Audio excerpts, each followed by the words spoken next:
Shalom, shalom, bien-aimés.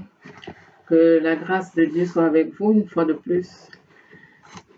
Il y a des personnes qui pensent que quand on est chrétien, on est condamné à demeurer pauvre, être démuni, ne rien avoir ici sur terre, ne pas bénéficier de biens matériels, d'avoir des possessions et tout cela. J'ai d'ailleurs une connaissance qui a quitté le Seigneur comme ça, qui a abandonné carrément la vie chrétienne en me disant que, étant à l'église, il était condamné, selon ses mots, à la pauvreté. Il ne pouvait pas prospérer, il ne pouvait pas réussir dans la vie et que tout ce qu'il y a sur terre, ça appartient plutôt aux personnes qui ne connaissent pas le Seigneur. Et donc, il préférait aller plutôt de l'autre côté. Et il a quitté la vie chrétienne, quitté l'église. Il est allé donc dans une secte dont je préfère taire le nom. Que nous dit la parole de Dieu? Dieu n'a pas changé. Dieu est le même, hier, aujourd'hui, éternellement.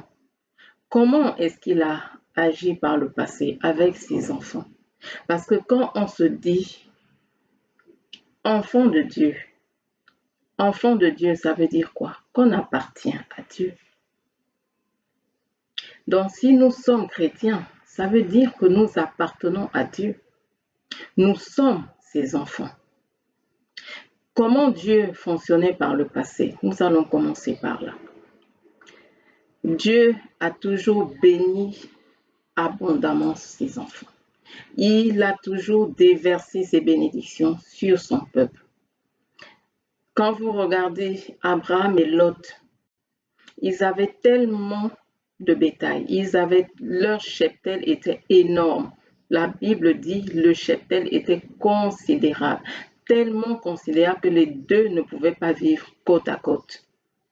Il fallait qu'ils se séparent pour pouvoir avoir suffisamment de pâturage pour leur bétail. C'est pareil avec Ésaü et son jumeau Jacob, quand ils se sont retrouvés. Il était impossible de vivre au même endroit tellement ils avaient de biens matériels, tellement ils étaient obligés de se séparer pour pouvoir avoir de l'espace. Dieu a toujours abondamment béni ses enfants. Quand vous regardez le peuple d'Israël en sortant de l'Égypte, qu'est-ce qui s'est passé?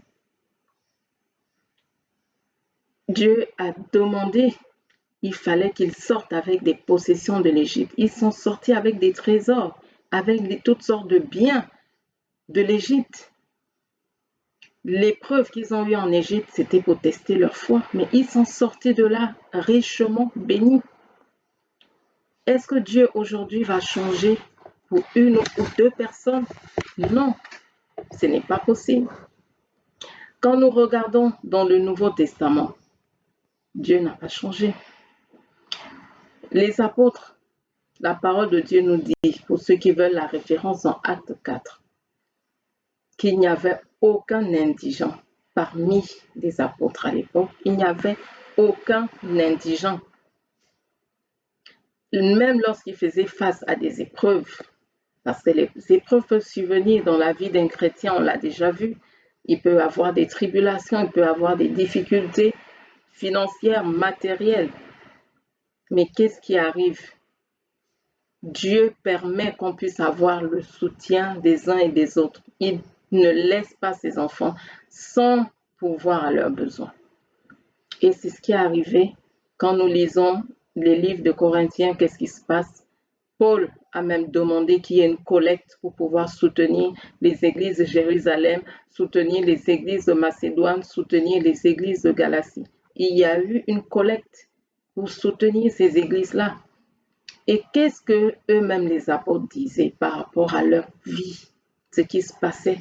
Ils disaient eux-mêmes que celui qui en avait beaucoup n'avait rien de trop. Celui qui avait peu ne manquait de rien. Ça veut dire en quelques mots qu'il y avait la suffisance. Il y avait le contentement. Et c'est ce que je veux qu'on garde comme la définition de la richesse. Le contentement, la suffisance. Celui qui avait beaucoup n'avait rien de trop. Celui qui avait peu ne manquait de rien. Jésus lui-même, qui est notre exemple suprême, vivait dans la suffisance. Il n'était pas là à courir après les biens matériels. Il me faut ci, il me faut ça, il me faut engranger des biens matériels. Non, il savait quelle était sa mission sur terre et il se consacrait à cela. Il vivait dans la suffisance, dans le contentement, malgré le fait qu'il y avait autour de lui des femmes qui le soutenaient, qui soutenaient son ministère. La parole de Dieu en parle dans Luc 3. Il y avait entre autres Jeanne, la femme de Chuza, qui était intendante d'Hérode, donc c'était pas une petite dame.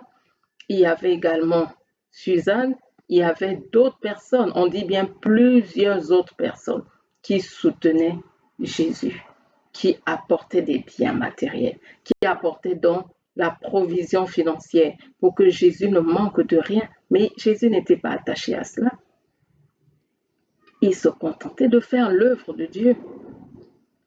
Nous voyons même que même quand il avait un trésorier en la qualité de Judas, c'est Judas qui l'envoyait faire des courses. Nous le savons comment, parce que quand il prenait son dernier repas avec les apôtres, qu'est-ce qu'il a dit à Judas? Ce que tu as à faire, fais-le vite. Et les apôtres ont dit quoi? Ah, certainement, Jésus est en train de l'envoyer faire des courses comme il a l'habitude de faire. Vous voyez? Jésus vivait dans la suffisance. Il vivait dans le contentement. Quand vous regardez l'épisode avec la Samaritaine, il était au bord du puits, mais quand ses disciples ont apporté à manger, qu'est-ce qu'il a dit? Il n'est pas tombé là goulûment, il faut que je mange, il faut que je mange. Non, il est parti parce qu'il savait que devant lui, il avait une nourriture plus solide, plus intéressante. Les âmes à gagner pour le Seigneur. Il vivait dans la suffisance. Dieu n'a pas changé. Il a toujours béni ses enfants. Il a toujours abondamment béni son peuple. Abondamment. Mais nous, quelle est notre conception de la richesse? Si notre conception de la richesse est engranger les biens matériels, c'est nous rassasier, c'est vivre dans la volupté, c'est avoir je sais pas moi, des trentaines de villas, avoir des millions de comptes en banque, des millions de voitures. Ça, c'est pour Dieu, c'est pas la conception de la richesse. C'est engranger les biens matériels. Oh, pour savoir que je suis riche, il faut que j'ai toute une pièce chez moi remplie de chaussures, toute une autre pièce remplie de sacs. Ça, c'est vanité, vanité des vanités. Vanité des vanités. Dieu ne voit pas la richesse comme ça. La preuve, combien de personnes, on va dire sur terre, nantis ou riches, se suicident? Donc, ce n'est pas la richesse qui fait le bonheur. L'argent ne peut même pas faire le bonheur. Jésus est notre trésor. Et nous devons être riches pour Dieu. La parole de Dieu nous dit, c'est dans Luc 12, verset 21, nous devons être riches pour Dieu. Ce qui veut dire que la richesse, selon Dieu, ce n'est pas engranger des possessions, avoir des possessions à n'en plus finir, mais c'est l'investissement. Que faisons-nous de ce que nous avons? Parce que celui qui en avait beaucoup n'avait rien de trop. Que faisons-nous de ce que Dieu nous donne, même si c'est peu? Dans quoi j'investis pour le futur? Quel trésor je suis en train d'emmagasiner au ciel? C'est ce que Dieu attend. Quels sont les trésors que j'emmagasine au ciel? Dans quoi j'investis? Est-ce que je suis là pour soutenir peut-être les pauvres, les nécessiteux, les écoliers qui n'ont pas d'argent pour s'inscrire, les veufs ou les veuves qui n'ont rien, qui sont totalement démunis, les orphelins? Est-ce que je les aide? Qu'est-ce que je fais de mes richesses? Qu'est-ce que je fais de mes biens matériels? Nous devons être riches pour Dieu, engranger ces richesses-là. Ça, c'est pour l'œuvre de Dieu. Investir dans ce qui ne périt pas. Tout ce qu'il y a ici sur terre, les maisons, les voitures, les chaussures, les sacs, toutes ces choses matérielles finiront. Nous voyons seulement avec le Covid là, qu'est-ce qui s'est passé? Pendant plus d'une année, pas de fête, pas de sortie. Tout ce qu'il y avait comme vêtements, comme chaussures, comme sacs, c'était devenu des décoratifs de maison. Vous voyez un peu? Personne ne pouvait mettre le pied dehors. Donc, c'est pas ça l'essentiel. C'est pas ça. On ne peut pas abandonner le Seigneur sous prétexte que on veut être riche sur terre, sous prétexte qu'on veut engranger des biens matériels, des biens qui périssent. Tout est vanité. Tout est vanité. Cherchons à engranger des trésors là-haut, au ciel, où il n'y a ni rouille, où il n'y a rien pour venir détruire nos trésors. Ici, il suffit d'une inondation, tout est parti. Il suffit que des brigands rentrent chez vous, tout est parti. Il suffit qu'une banque fasse faillite. Le compte est à zéro. J'ai vu ça déjà une fois dans mon pays. Des gens qui avaient épargné des millions dans une banque et qui subitement, du jour au lendemain, a fait faillite. Et quand les personnes qui avaient leur compte dans cette banque venaient réclamer, qu'est-ce qu'on leur disait? On est désolé. Il n'y a plus rien à faire. Vous imaginez, vous avez mis 20 millions, 30 millions dans une banque. Du jour au lendemain, on vous dit, on est désolé. On est désolé. Investissons dans ce qu'il y a de plus sûr, dans ce qu'il y a de mieux à faire. Qu'est-ce que la richesse selon Dieu? Dieu nous donne tout en abondance. Notre Dieu s'appelle Jéhovah Jireh. Et il nous enseigne toujours le contentement. Il nous enseigne la suffisance. Il est le Dieu qui pourvoit. Quand vous regardez la vie de Jésus, en cas de nécessité, il pourvoyait. Vous regardez quand il fallait payer les impôts, quand il a demandé à Pierre d'aller pêcher. Pierre a pêché, il a sorti un statère à l'instant T. Donc, c'est comme ça que Dieu fonctionne avec ses enfants. Es-tu dans le besoin? Il pourvoit. De la manière qu'il pourra choisir. Il y a des gens qui se sont levés un matin comme T.L. Osborne, il avait besoin de payer son loyer. Il a trouvé des billets dans sa chambre.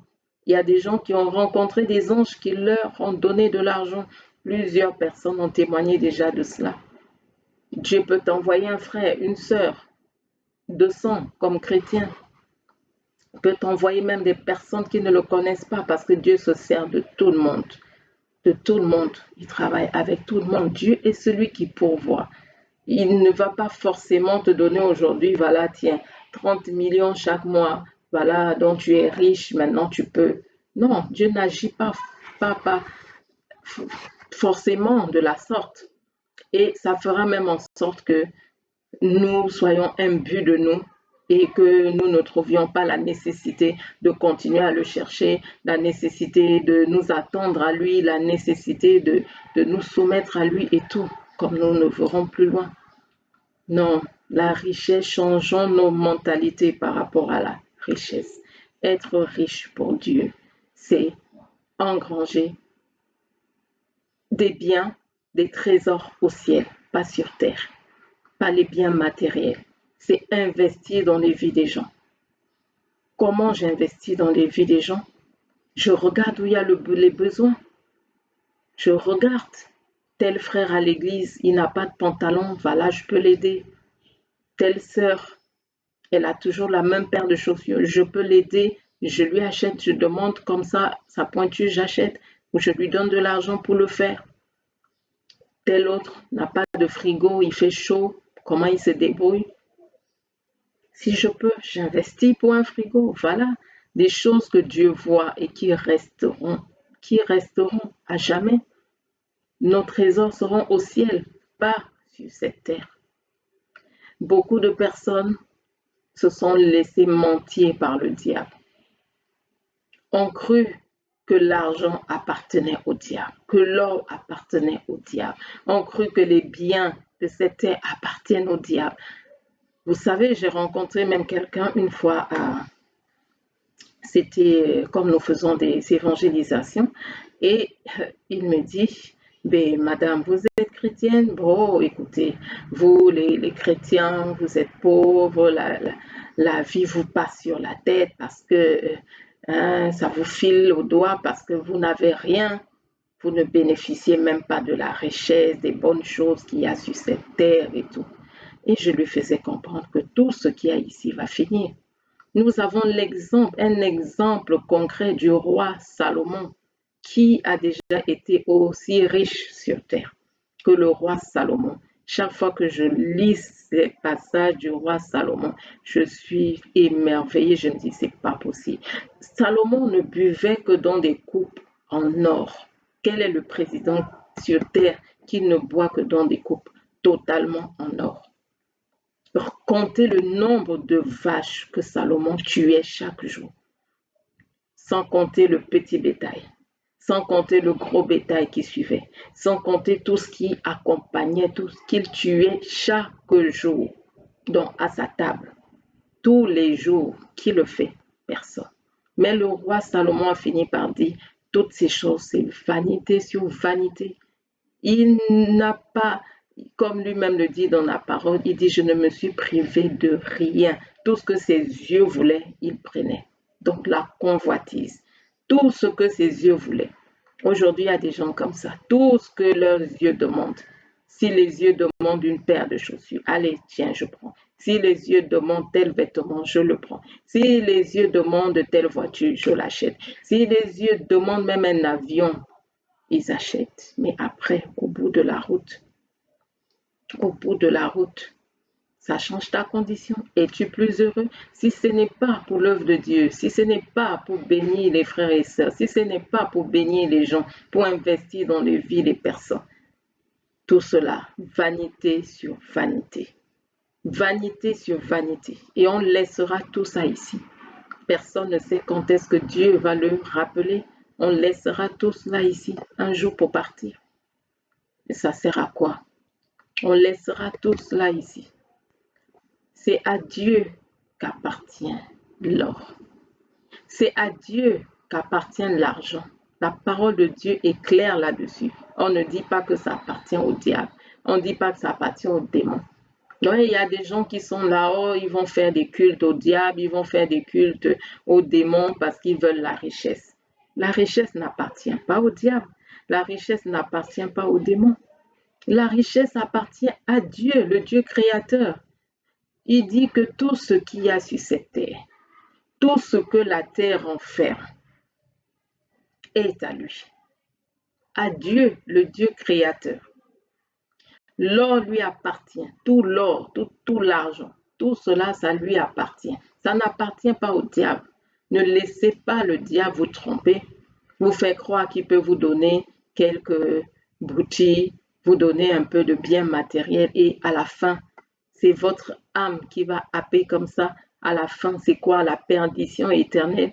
Vous n'aurez même pas joui de ce que Dieu avait à vous donner. Si Dieu avait à vous donner peut-être des millions, le diable va vous donner peut-être 200 francs. Et vous allez penser que bon, parce que vous avez eu 200 francs, oh, vraiment, je suis bien avec mes 200 francs. Alors que Dieu a fait plus nettement, plus que ça à vous donner. Donc, ne vous laissez pas tromper par le diable. Pour répondre à la question, est-ce que le chrétien est pauvre? Je dirais le chrétien est pauvre en esprit, pas pauvre matériellement parce que Dieu est celui qui pourvoit et à lui toute chose, toute la terre et tout ce qu'elle renferme. Quand je vois des gens qui parlent de vœux, même de pauvreté, vœux de pauvreté, c'est quoi? Il n'y a pas ça dans la parole de Dieu, vœux de pauvreté.